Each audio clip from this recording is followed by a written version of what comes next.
Today I'll be showing off the new 94 feet badge in NBA 2K24, but I'll also be showing you how to get more bumps as an on-ball defender. Now for the 94 feet badge, I believe it is best to have it at least on gold, but to aim for Hall of Fame as an on-ball defender. This badge lets you harass ball handlers from full court and is a big difference maker as an on-ball defender. When being bumped by someone with 94 feet, ball handlers will use up a lot more stamina and become much more nervous, which can lead to you getting more steals if you can execute right off of this. Bronze and silver have some pretty fair attribute requirements, while gold requires an 88 perimeter defense with 95 stamina, and Hall of Fame requires 93 perimeter defense with 99 stamina. Now when it comes to getting bumps as an on-ball defender, basketball is very situational, so I'm gonna try and break it down very simply. Two things you can do as an on-ball defender that can help you get bumps. So for the two ways that you can get more bumps as a lot going up the court, is the first way is simply just beating them to the spot or trying to ride their hip. So like you can see right here in this clip, I already know he's running straight left, so I just try and beat him to the spot, or I just try and get to the side of him so that I could get a bump animation. Now the second way you can also get bumps going up the court is making them change directions into you. So you can see right here, I'm kind of sliding to the left, but I'm not fully committing to the left. It's almost like I'm trying to show my player as if I'm trying to beat him to this spot, but I'm really just trying to bait him into going back over here, which is where I'm really gonna stay.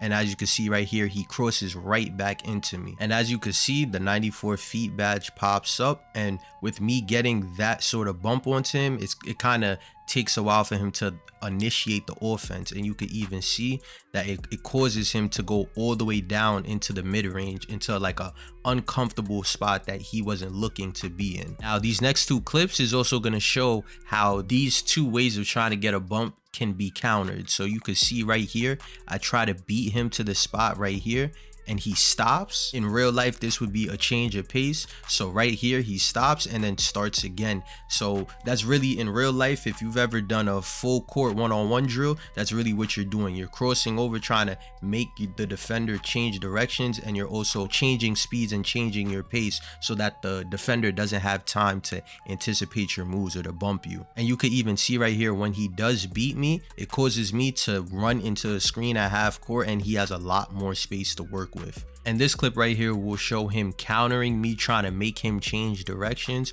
So you can see right here, I kind of shade right to make him like cross over this way. So once I go back left, he just continues to go right. So like that, he's able to beat me up the court, and you could see how much space he has covered. It's almost like a fast break when you do this. Since I'm burnt up the court, it's almost like a 4-on-5 because I'm behind everybody else on the court. So in situations like this where you're trying to beat them to the spot, or you're trying to make them change directions into you and they're still able to counter it, you simply just want to respect the space that the ball handler can cover. So you can see right here, instead of me playing somebody at 75 or 100, you know, full court, I decide to fall back and I only play him at around 50 or 60, and I let him bring the ball up the court. So now I have less of a risk going for a bump on him. So like, say right here, you see how I get the bump. Even if I didn't get the bump, it would be easier for me to catch up to him. So you see right here, I'm playing back, I'm letting him come to me, and you could see right here, I get a bump and he switches hands. And right there, it should have been a steal. I don't know why they didn't call it. My right stick ripper doesn't work. Oh well. But you could even see, allowing yourself to just get the bump. Sometimes you don't have to get a bump all the way up the court. Sometimes you'll never have that option. If you're playing a good guard that knows what he's doing, he's gonna beat you up the court every time. So sometimes playing back is your best option. And you can even see right here, it causes him to switch hands. He probably didn't even want to do that move. So with your bumps, you could kind of harass somebody. So this is why, like the 94 feet badge, as you can see, it pops up right here.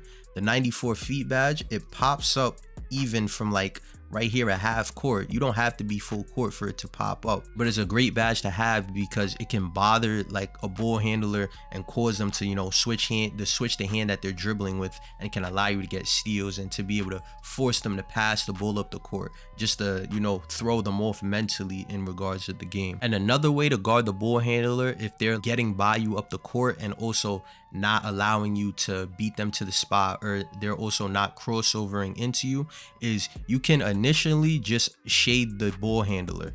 It's the same thing you would do in real life when you're doing a full court one-on-one. Just, you could see right here, I'm just shading him, but I'm not like trying to commit and go for a bump. I'm letting him do the crossover. So you can see right here, I let him do the crossover, but there's still space between us. And now right here is when I start the run and then I bump him. If I would have went and tried to beat him to the spot right here, like where the line is, I would have got burnt and he would have beaten me all the way up the court. But I still kept some space between us, and then I ran and beat him to the spot so that I could get a bump animation. And right here you see 94 feet pops up. I want to use that clip and this clip to also show that you don't need to be holding L2 in order to get a bump animation with 94 feet.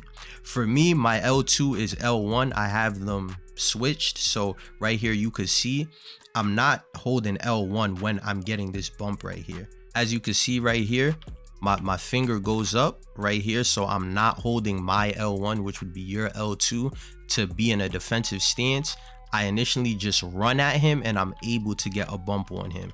And it's the same thing in this clip too. I feel like this clip is a better example. If you look, my finger goes up, so I'm no longer in a defensive stance. I start running, and I start to get the 94 feet bump animation on him, and I'm not holding L1, which would be your L2. The badge doesn't pop up though because he passes it off right away, but you guys can see right here, I'm getting the bump animation, and it causes him to pass the ball right away because he's scared I might steal it or I might push him out of bounds. And now to end this video off, I'll be dropping a quick little clip dump of my 6'6" build that has a 91 steal. Let me know if you guys want this build video in the comment section below.